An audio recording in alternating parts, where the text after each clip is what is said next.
Welcome to the Calling Our Shot podcast. You can watch us every Wednesday at 10 a.m. Eastern time on YouTube, and you can download the Calling Our Shot podcast wherever you get your podcasts. I'm Austin. I'm joined by Logan and Sam. And today we got a big action-packed episode. We're going to react to week one games, give our biggest takeaway from each of those games. We got some week two predictions for the biggest games on the slate, and we're going to give our week two Underdog Moneyline picks, where two of us actually cashed in week one. The one who didn't is Logan, but we'll get into that later. And we're going to preview Thursday Night Football. But everything will be timestamped down below in case you want to, skip through to see who we're picking for underdogs and whatnot. I picked the Steelers in week one, even picked their spread in the normal video. But without further ado, let's talk about it. Look, Sam, how are you doing so far? How was your weekend? How did you enjoy watching some week one football? I love spending my weekend in Charlotte. Would have loved for a different outcome in the Jets-Panthers games that we all went to. But, even though Wilson had his trouble scrambling through the whole game, I liked his second half. I think there's a future with him in for the Jets. But I think my biggest takeaway from looking at all the games is that what were we thinking? We thought these rookie quarterbacks were automatically going to be week one plug and play, amazing, playoff caliber quarterbacks. And what happened? Trevor Lawrence, Mac Jones, Zach Wilson, 0-3 in their starts, all the rookie quarterbacks. That was my biggest takeaway, was that, these guys, while they had moments of brilliance, they still have a way to go before they're, tried and true NFL starters that we can depend on every week. Yeah, I don't disagree with you. I think people might have been a little too overhyped, and talk about the Jags getting absolutely just destroyed in week one by the Texans. So I think that was a disappointment. I mean, he threw, I don't remember his exact stat line, but I swear he threw over 55 times, 3 interceptions. I think there's a lot of positives you can take away, I think, from every single rookie quarterback. We're obviously, like Sam said, we were all at in Charlotte watching the Panthers take on the Jets, and the Jets looked terrible first half. But I think we can all take away as Jet fans, we can say, Zach Wilson grew in that game. I think Trevor Lawrence, Jags fans can be excited. At least he was throwing it. He wasn't afraid to throw it into tight coverage. And that's the rookie mistakes there. Mac Jones, I think he didn't really feel like throwing the top off the defense. It was a lot of short passes that showed with his completion rating. Even Trey Lance and Justin Fields both got into the game. And they, at least I believe, both of them had a touchdown. I know Justin Fields had the rushing touchdown. I think Trey Lance threw a touchdown as well. So a lot of exciting takeaways for every single rookie quarterback. Logan, what about you? Well, my biggest takeaway of week one was Rodgers and the Packers. You mentioned the word disappointment right there. What a disappointment Rodgers and the Packers were. This was just an outcome that I definitely did not see coming. Oh man, I told you guys, I saw the stat when Rodgers, his QBR, it would have been higher had he have just snapped the ball and spiked it into the ground each play. That is just an absolutely abysmal performance from somebody. I believe someone on here picked the Packers to the Super Bowl. And what did I say? I cautioned you against it, Sam. I said, look, Rodgers, he might just be in YOLO mode this year. He might be letting the flow out the back of the helmet, just chilling, just hanging out there. And that's exactly what he looked like. He looked like he couldn't give a care in the world if the Green Bay Packers won, because you know what? He's cashing that check at the end of the day. And he has got one foot out the door. Green Bay is not in a good position to succeed. That's my overreaction for week one. Look, I think you've been listening maybe to a little too much Stephen A. Smith in the morning. I think that might be your problem.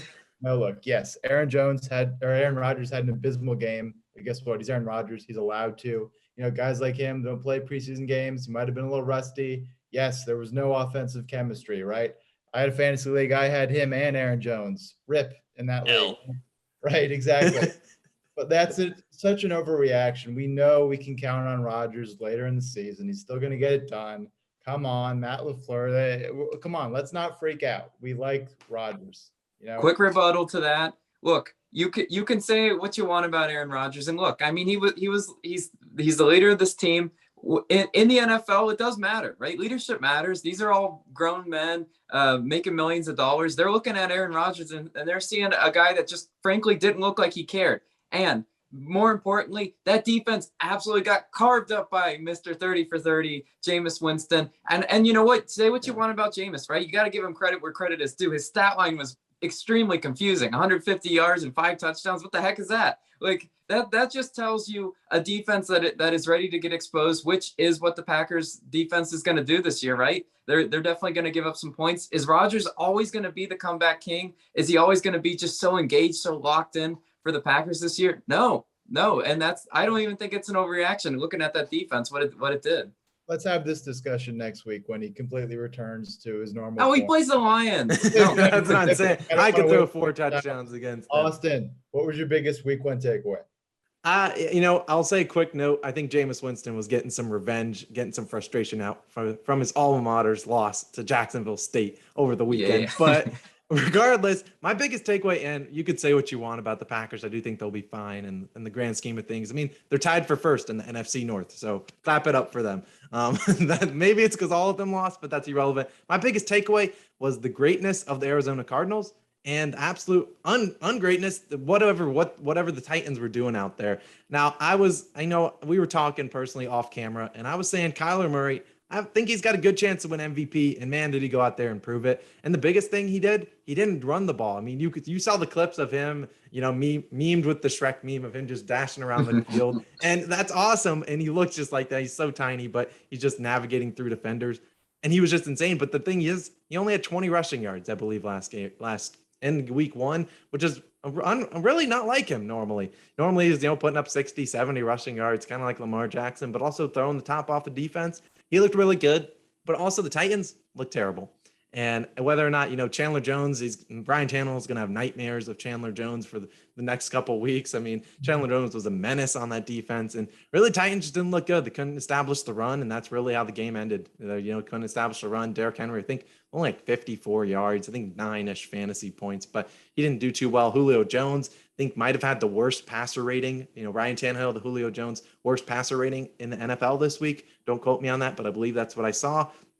Titans, what are you doing? Cardinals looked really good. Super Bowl, they're going.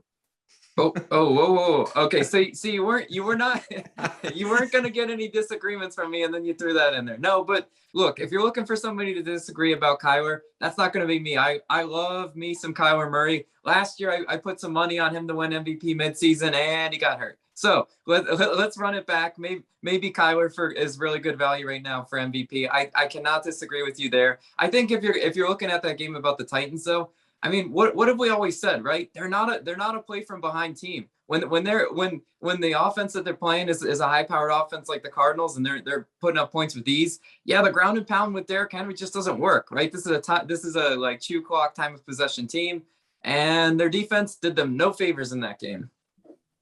Absolutely not. Sam, what did you think about that Cardinals-Titans game? Well, I think if I'm looking at it, I think it means more good for the Cardinals than bad for the Titans. I'd like to give the Titans the benefit of the doubt. I just think, whereas I maybe had the Cardinals as, like a mid-pack, 500 team going into the season, I think, wow, they showed me up. I think we got to have a higher expectation for them, what they can do this year. Obviously the Murray to Hopkins connection's awesome, right?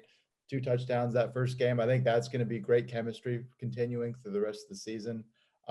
It's a tough division, absolutely, right? But I think more so positives for Cardinals than negatives on the Titans, from my opinion. Yeah, I get that, and I am not necessarily concerned too much about the Titans. I do think they'll win that division. I mean, you got the Texans. Colts didn't look overall too great in week 1 either. Titans do have a tough matchup coming up this week.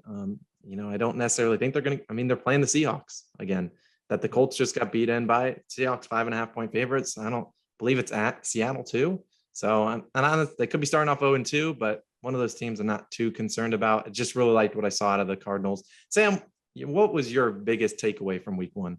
Well, the Cardinals can only get so far if the Rams are going to be the team to win the Super Bowl, right? And I think that's what we learned about the NFC West, right? Everyone was saying, what's Matt Stafford going to do? Is he going to be like Ryan Tannehill and have a little bit of a resurgence? Is he going to be, Phillip Rivers last year and only be okay? It looks like he found the perfect fit in Los Angeles, right? Beautiful connection. He was just ripping up that defense on Sunday night. What an amazing thing to watch. Yeah, okay, he's playing the Bears. Maybe not the best defense. Maybe that's not a good litmus test for the rest of the season. But gosh, how can you not be betting on Matt Stafford right now? I think everyone's got to be happy for him, right? And wow, I think they are the team to beat in the NFC West. All right, you can handle this one. Yeah, I mean, look, you were going to get some pushback here because you even like counterpointed your own team. You're like your argument. You're like, yeah, the Bears aren't the best. All right, to quote Ryan Clark on ESPN, yeah, Cooper Kupp was running booty naked down the field against the Bears secondary. That was just the no contest, right? The Bears defense had no game plan whatsoever. They looked lost. They faced a really, mediocre quarterback in Dalton. He didn't play as bad as a lot of people were hoping he played, right? To get some more Justin Fields action. But look, this is more an overreaction to the Rams. I'm telling you guys, you're building them up, and Matt Stafford is going to have a little bit of come back down to earth moment. Look, if you're running out, like a lot of people, like it appears Sam, to go bet all sorts of Matt Stafford MVP, Rams Super Bowl, I just caution that. I need to see more, and I need to see it against that division too, because this division is going to be a real barn burner, right? So many good teams in there: 49ers, Seahawks, Cardinals, all look good this weekend. I need to see more from the Rams against better competition before I'm sold. Yeah, I mean, you won't find someone. What were you going to say, Sam? No, I said, that is fair, only because of just the great teams that are in that division right now. I mean, yeah, I'm not going to say, even though I already said it, that they're going to win the Super Bowl. Yeah, there's so much good competition. Stick to your guns, Sam. Stick to your guns. It isn't the NFC North, right? You're not just going to, throw for 50 yards and win the division, right? You have to actually be good in the NFC West. But I think there was no negative to walk away from that game to say, what am I concerned about? Like, yeah, we'll know better when they play better competition, but what are we worried about from week one? Absolutely nothing. I'll tell you one real quick thing to be worried about. That ground game. I mean, what? So you're just gonna ride Darrell Henderson till the cows come home? No, you're not. It's Sony Michel played one snap. Gone are the days of the Todd Gurley one horse getting it done. It's gonna. I mean, it's Sony Michel. We'll see. He only played. We thought he only played one snap. I think he ended up playing 3. Whoop-de-dee. You're not going to find a guy that's going to bash the Rams over here. I love Stafford. I already said that last video. Now, I do say that was a must-win game. You can't lose to the Bears on primetime TV, especially in week 1, given the slate that they're about to go through. And so I'm going to read you their schedule because I was just looking at it, and I'm like, this is where you're really going to learn who is Matthew Stafford and who is this Rams team. Obviously, we already talked about they got the Colts this weekend. Next week, after this weekend, week 3, they're facing the reigning Super Bowl champions, the Tampa Bay Buccaneers. Then they got the Cardinals, who I'm hyped on. Then the Seahawks, a couple divisional games. I think that's really these next 4 games are really going to show you what this Rams team is all about. They can win, maybe even split those 2, go 2-2, maybe beat the Colts and the Cardinals. Then we'll kind of know, they're a notch below the Seahawks and Buccaneers, but maybe they're, a 3 or 4 seed in the NFC. Either way, I'm happy for the Rams, and we're going to stick in that same division because we talked about the 49ers, and we're going to talk about some key injuries. And one of them, I believe the biggest injury so far, we'll talk about Ryan Fitzpatrick when we talk about Thursday Night Football recap, but Raheem Mostert goes down, and people thought he'd only be out 8 weeks. And that's what people are like, we'll put him in the IR slot. And then he comes on to Twitter today and says he's out for this season. So I think a lot of people are thinking, trying, in fantasy football, what do I do with Raheem Mostert? Obviously, you're going to drop him. But what do you do to replace him? Because some people don't. Some people drafted Raheem Mostert to be arguably their second starting running back on their team, maybe even a flex play. Now they don't have that anymore. What do you guys think about Elijah Mitchell? He's going to arguably be the number 1 waiver wire ad. How much do you think you should spend on your fab budget? Either way, how do you guys, think about this 49ers backfield going forward? I'll start with you, Logan.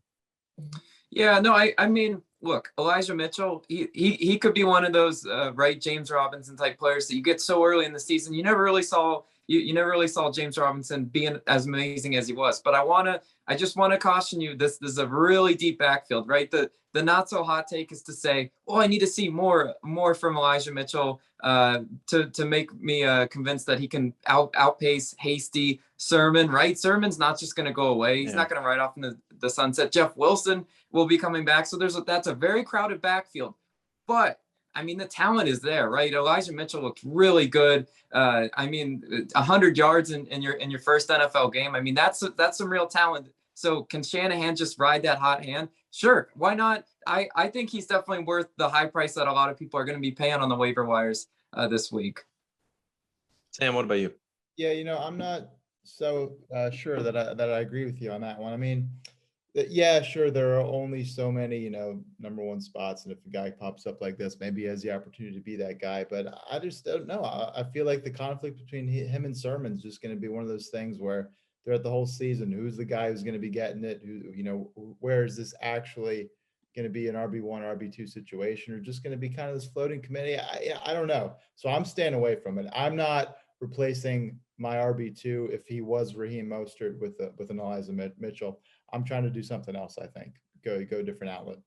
Yeah, I feel like at the end of the season, we'll really know, what we should have done. And I feel like that's kind of every year, we see a guy come up like James Robinson was last year, like Logan mentioned, and some people got him. Some people are like, he's a Jaguar. I'm not in. And I feel like that could be the same case for Elijah Mitchell. Could he go down as a top 5? I don't know. Top 5 is a little high, but top 10, 15 RB1 by the end of the season?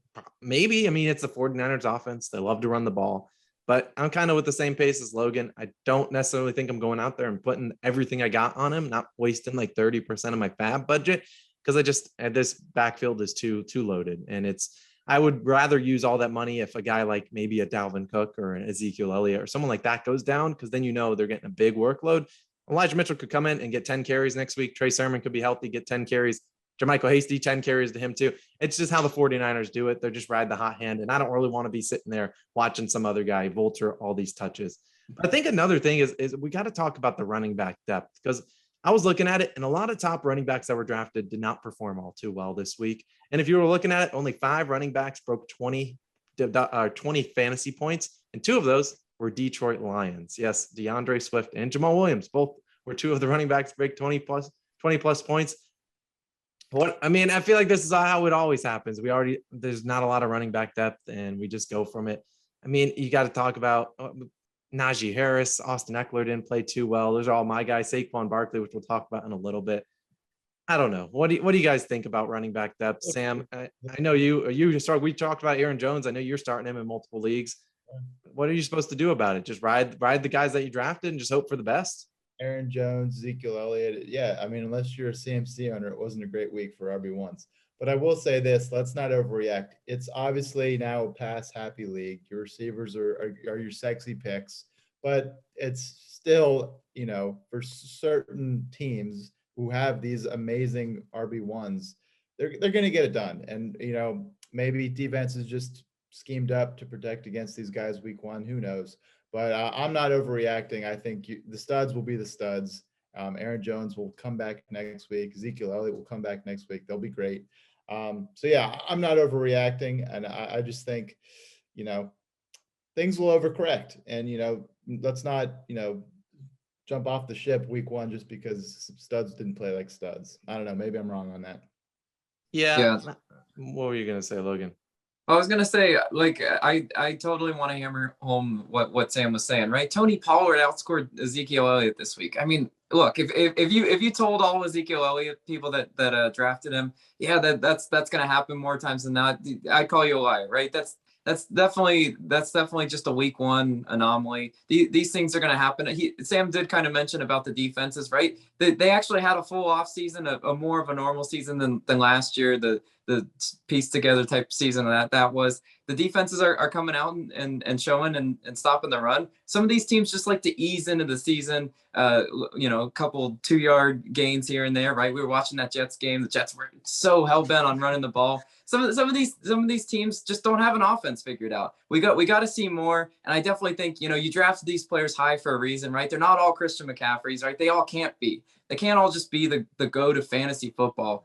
But the season will correct itself, as Sam was saying. Don't panic yet. I think you need to take into account workload too, right? I mean, what wide receiver went down, correct me if I'm wrong, in the offseason? I think it was like all running backs, right? Who went down. So if you're a coach and you're like, you know what, I don't want my guy to be one of those next guys. Let's shoot out some names. Obviously, we just had Gus Edwards was down for the year, right? Yeah, Cam Akers, J.K. Dobbins, Travis Etienne. I don't really think we're having that same issue with wide receivers. So maybe it was just a workload thing. Maybe it said, hey, we're going to play Tony Pollard just as much as they give him that opportunity. And I think that's an easing into the season type thing, the limited preseason. So, yeah, I think it's an overreaction to say that these guys won't perform. They absolutely will. Let's hold our horses on that one. Yeah, I just don't think there's, you can't go scour into the waiver wire just to replace the guy. And if anyone's nervous about Najee Harris, I want to say, don't be nervous. The guy played on every single snap that the Steelers ran. He handled all of their workloads. So the guy's going to have a ton of workload. That's why I drafted him in multiple leagues, because I think he's going to be out there a ton. I think he had 17-ish, 20 touches. So I think a lot of running backs, it's a waiting game. They're going to have good games. They're going to have bad games. But at the end of the day, you got to trust your studs. There were a lot of good running backs out there, like David Montgomery had a good week.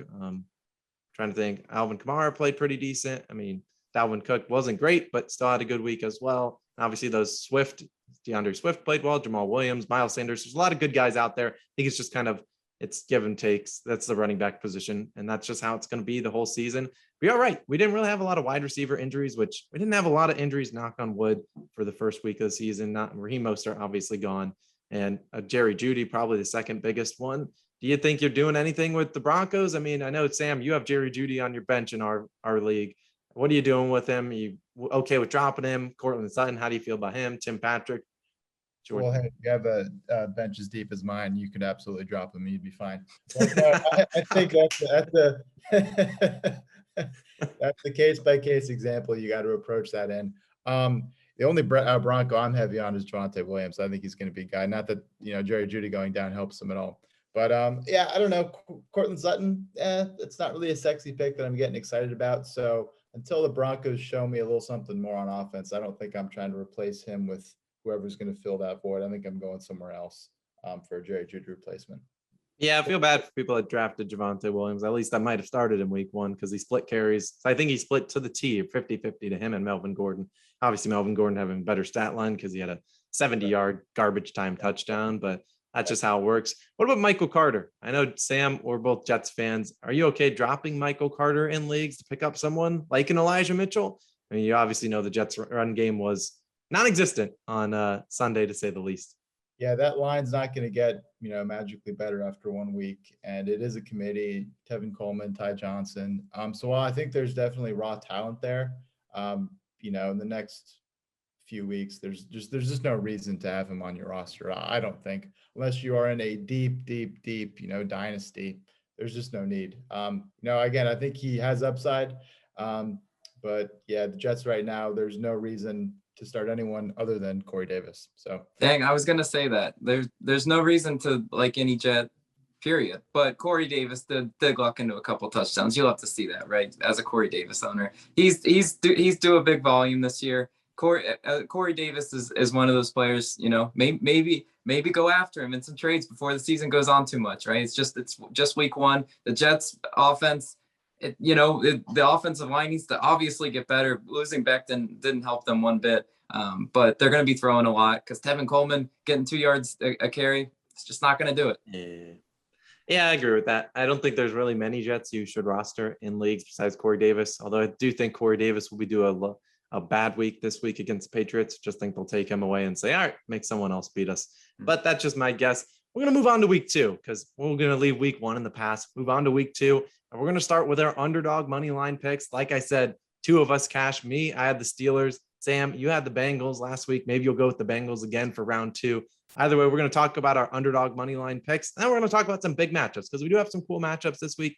Kind of give your thoughts and opinions. Sam, since you cashed it, we'll leave Logan for last because he doesn't deserve to go first. Sam, hit me with your underdog money line pick for week 2. Yeah, winners have to go first, right? We should be throwing up our record at the bottom of the All right, say less. Logan's heading in the wrong direction. Looking at week 2, I like the Eagles are currently underdogs against the 49ers. Money line sitting at plus 160 right now. The Eagles didn't do anything to have me not pick them this week. I mean, Jalen Hurts looked good. He spread the ball around, 3 touchdowns, 3 different receivers. If you look at all of his receivers, I think he got, 5 or 6 guys in with 5+ targets or something like that. Pretty good stat line, getting the ball around. And I think he's going to keep doing it against the 49ers. You saw what the 49ers got themselves into last week, right? In a high scoring game against the Lions. Yeah. That could happen again. And, they were at risk of losing that one last week. And I think the Eagles could do that again this week and upset them and beat the 49ers. So yeah, I like that pick. Yeah, I like it too. While I'm not going to necessarily say, a win against the Falcons carries a lot of weight, but Jalen Hurts, like I was beating the drum for all season. I said he was going to be a really good quarterback this year, especially in fantasy football. And he proved me right. He made me look like a genius. So I'll take it, Jalen Hurts. My underdog pick, I'd normally go to you, Logan, but you're going last. My underdog pick, and it's the lowest on the slate in terms of odds because I know who, but I'm going to go with plus 140. The Dallas Cowboys they're traveling to LA, taking on the Chargers. Now, I know Cowboys arguably could have won week 1 in the opening game against Tampa Bay Buccaneers, and say what you want about their defense or say what you want about anything you want. But I do think they looked pretty good. And, sure, they forced some turnovers and maybe it was some Bucs miscues, but they still had a good chance to beat the reigning Super Bowl champs. I think you look at the Chargers in week 1, played the Washington football team, beat them by a couple points. Wasn't necessarily the highest, they didn't look that great. I mean, they were playing against Taylor Heineke, who didn't take any first team snaps for the majority of preseason. He was just thrust into there with Ryan Fitzpatrick going down with an injury, now out 8 weeks. I think the Cowboys got a good chance. They're going on the road. And, the Cowboys don't want to start 0-2. I do think they'll pick up a win this weekend, and maybe they'll be featured in my week 1 NFL or week 2 NFL best bets video. Not sure about it yet, but I'm taking the Cowboys plus 140 versus the LA Chargers. I could see you and me both sitting 2-0 after week 2. However, who's going to be 0-2? Logan, you like to share us your pick for week 2 money line upset? The Carolina Panthers, and if you're listening to this, audio only, you might not see my Panthers shirt on. Yes, the Carolina Panthers will be 2-0 after this week. Yes, they're only 3.5 point underdogs to the New Orleans Saints, who everybody's just so hype beast after, right? They just made Aaron Rodgers look like some bum off the street, some LA bum. No, absolutely not. The Carolina Panthers offense looked really good. Yeah, you can say what they want in the second half. They kind of let their foot off the gas, but Sam Darnold has a connection to Robbie Anderson. He's targeting DJ Moore. DJ Moore finally playing like the high draft pick that they used.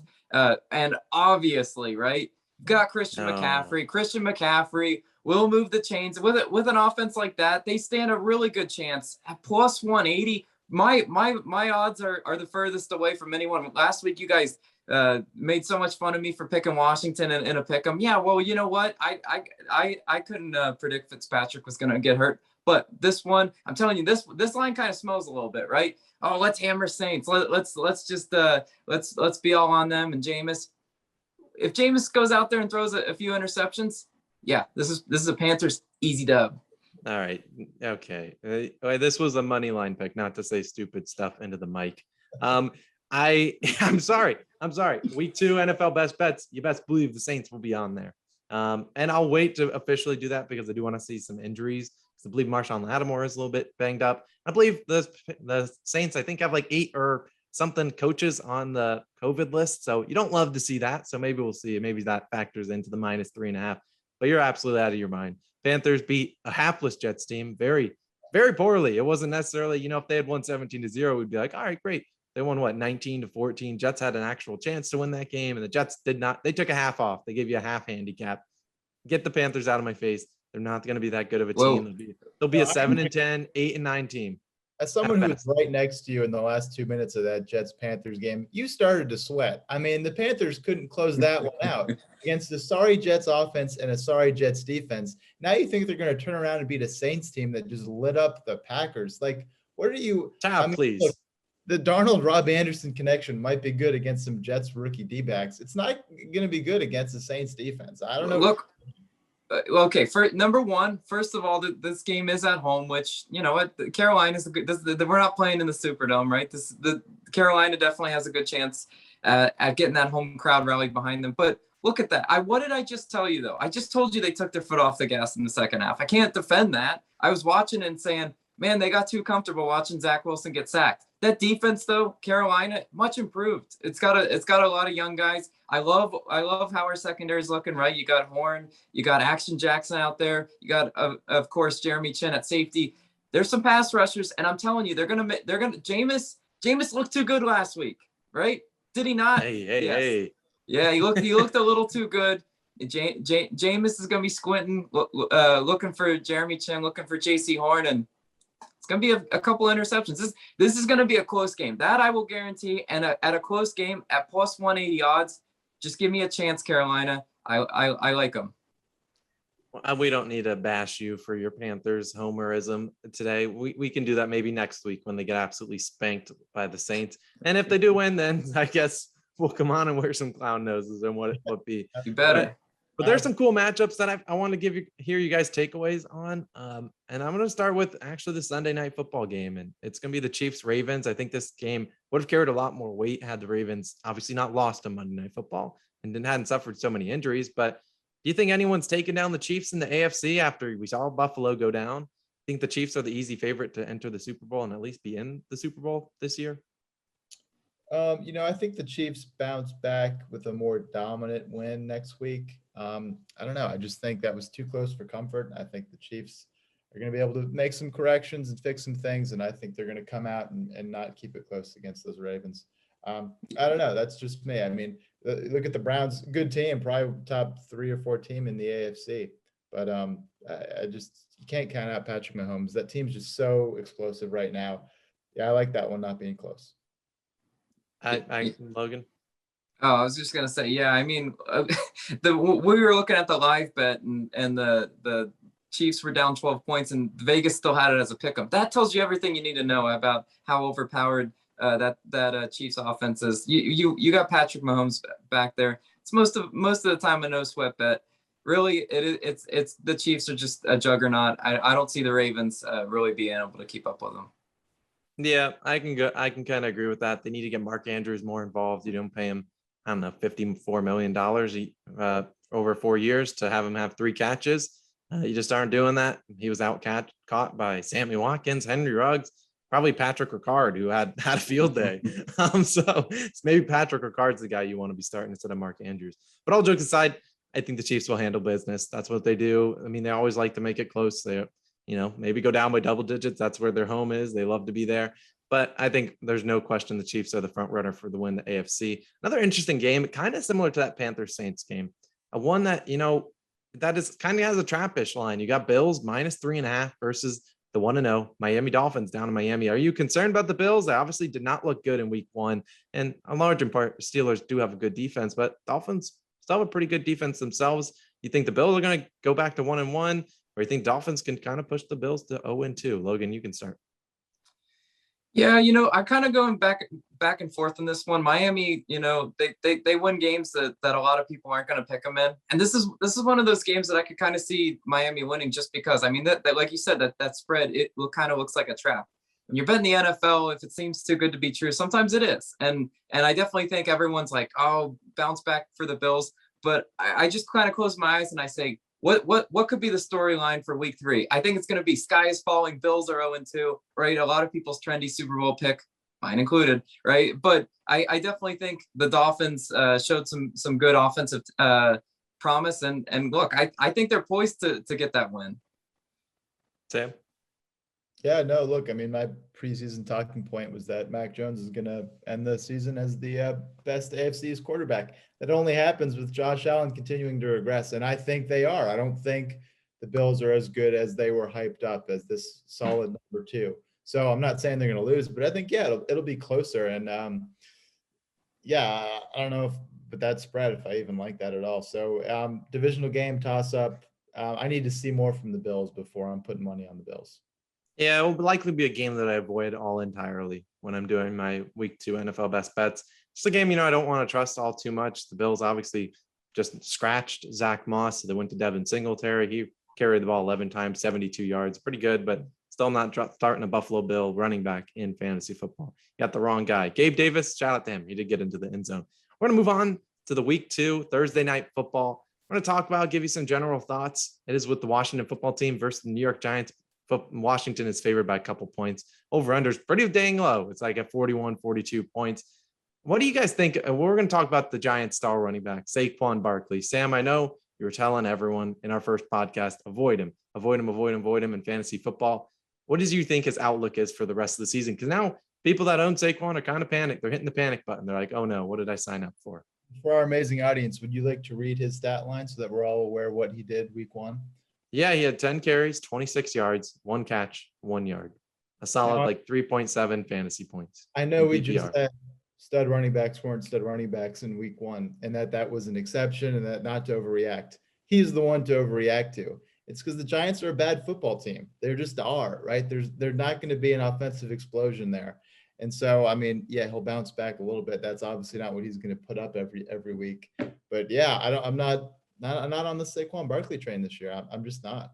And I think the Washington football team will come back and pull out a W there.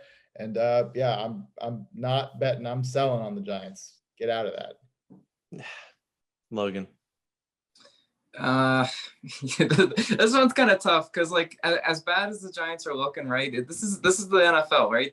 They every week is a new week, new game plan. Could Saquon just come out and remind people why he's so talented and why he was one of those like top 5, top 10-ish fantasy running backs? Yeah, sure. But I mean, he obviously needs to get healthy, right? That stat line does not tell us that he's even close to being full strength, being the Saquon that everybody drafted him to be. The Giants are just going to be one of those teams that are going to their defense is just going to have to play better, right? Against the Broncos, that's kind of what sold them a little bit. This should be probably a heavy defensive game. I mean, Taylor Heineke, as a Panther fan, I know what Taylor Heineke did, right? Everyone was so hyped about his playoff game versus the Bucs, and I admit that was a pretty good start for him. But yeah, right, the Panthers did not look hot with Taylor Heineke under center. This has a defensive slugfest type game written all over it. Yeah, I feel like I need to a little go against the guys. I don't think it's time to hit the panic button on Saquon Barkley. I did draft him in another league. I think this first week that there was just kind of like a feeler. We're going to give him the ball. We'll make sure, he looks good. He feels good. You don't want to throw in a guy and just say, hey, here's 30 touches. Have a ball. You're coming off a major knee injury. So I'm not too maybe this is a bad game again. It's against a tough Washington team off not a lot of break. I mean, they just played on Sunday, now playing on Thursday. It's going to be a tough game. So wouldn't be surprised to see Saquon Barkley have a similar stat line, maybe 50 total yards. If you got other guys that don't mind starting him, I'm going to be starting him in my league just because I think it's too hard to bench a talent like Saquon Barkley. The guy goes out there and rushes for 100 rushing yards and like 1 or 2 touchdowns. Doesn't surprise anyone. So I'm going to keep starting him in my leagues, but don't blame me if you want to bench him. I think it's pump the brakes. You don't need to necessarily sell him. I think a guy that you could sell, not involved in this team, Josh Jacobs. Logan, I know you're a Josh Jacobs owner, completely off related, but I think you should be selling high on Josh Jacobs, and you can't tell me otherwise. Yeah, no, I'm not gonna. You were expecting a debate out of me. I'm not really gonna debate that you cannot bank on 2 touchdowns every week. But I'm just saying, there's opportunities there. They're gonna feed him when it's those goal to go situations. They're gonna feed Josh Jacobs. Now, like I said, his stat line's all misleading, right? Fantasy point wise, a couple touchdowns. Is that sustainable? Probably not. I don't disagree with the sell high, but speaking of selling and buying, though, we were just talking about Saquon. If he goes out, and I think if he puts up a stinker again, everybody's going to be panicking. Oh, sky is falling. Saquon Barkley, so bad. I drafted him so high. Maybe if you're in a league with somebody who is taking that mindset with Saquon, maybe you go make a trade because like you, Austin, I do think as the season goes on and he warms up a little bit, he's going to be that talent that we all remember him to be. So this is one of those games. You could have back-to-back really bad weeks, and then you go trade for a guy like Barkley. I appreciate you for bringing that up because I think that is a good tactic. You could think about maybe if you go out and pick up Elijah Mitchell, and then you pick up Elijah Mitchell. He has another good game against the Eagles, who you could run on. The Falcons did run for a decent amount of yards against them. I wouldn't be surprised to see someone accept a trade if Saquon has another bad week. Elijah Mitchell for Saquon Barkley sounds absolutely ridiculous at the beginning of the season, but completely realm of possibility. I do think, Elijah Mitchell, Josh Jacobs, Josh Jacobs is going to be more touchdown dependent than I think Josh Jacobs owners would like. But I do think, it's a running back. And we already talked about how shallow running backs are. If you got him, you might as well keep him unless you can upgrade at a different position. Speaking about this, moving back to this Washington game, Taylor Heineke, Sam, are you concerned if you're a, Terry McLaurin or a Logan Thomas or an Antonio Gibson fan or supporter? Are you concerned about this team's outlook, or you think they're just going to be, plug and play? Here comes Taylor Heineke, no more Ryan Fitzy. No, I'm absolutely concerned. I think, Ryan Fitzpatrick puts up a volume that we just don't know if Taylor Heineke can match. I mean, yeah, and if Terry McLaurin was your number 1 wide receiver, I'm a little concerned right now. So, talk about trades. If he puts up a really good week, maybe I don't try to swap stud for stud and swap him out because, they're just an unknown. And they're a good defensive team. They might win a lot of their games in low-scoring matches, and that's not what I want on my fantasy team. So, I mean, I'm an Antonio Gibson owner in a couple leagues. And so, the concern trickles down to the entire offense. So we'll see what they do on Thursday because, right now there are some unknowns. Absolutely. I can agree with that. I don't think you're going to get a lot. You're going to get not pennies, but, quarters on the dollar. You're not going to necessarily get what Terry McLaurin was valuable before week one. I think a lot of people really liked Ryan Fitzpatrick coming into this offense, me included. I tried to get Scary Terry in a lot of my leagues, just didn't end up working out. I do think Terry McLaurin, I was high on him in the preseason and not necessarily loving this outlook. And you're right, Sam. I do think they're going to be in a lot more, grinded out kind of games. Antonio Gibson, spoiler, will probably be on my in Thursday night's football video, which will be up later today. I'll be taking his over in rushing attempts because I think it's like 15.5. They really got to go to him. He had 20 rushing attempts in week one. Don't expect that number to go down. They got to feed him. And I think that's what they're going to be doing. Logan Thomas, I have him in one of my leagues. I don't love having him. Won't lie to you. Don't love rostering him. Wish I had a Taylor or TJ Hawkinson, the legend himself, but Logan Thomas, I think if you have a 49er in your fantasy football lineups, I don't think you can do much about it. You're going to kind of ride it out. Hope that they perform well against the Giants defense. Didn't look good in week one.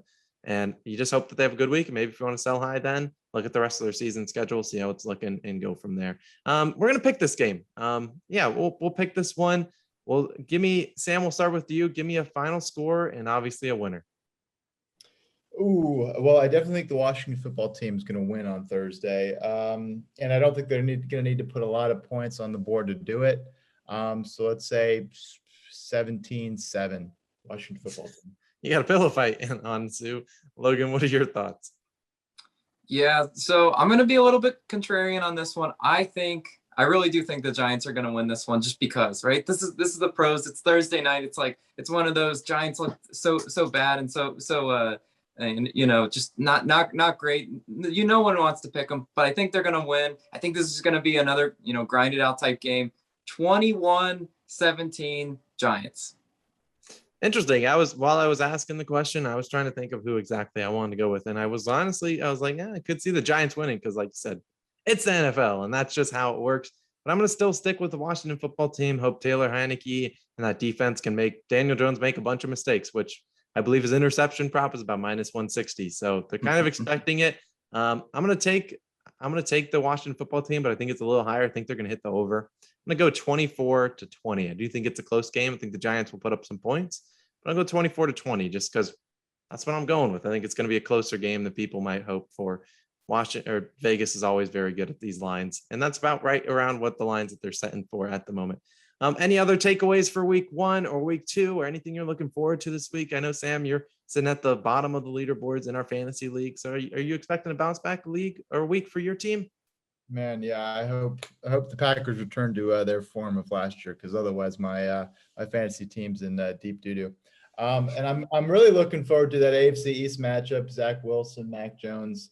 See who's going to lead the future of the AFC East between the Jets and the Patriots. That's what I'm looking forward to the most.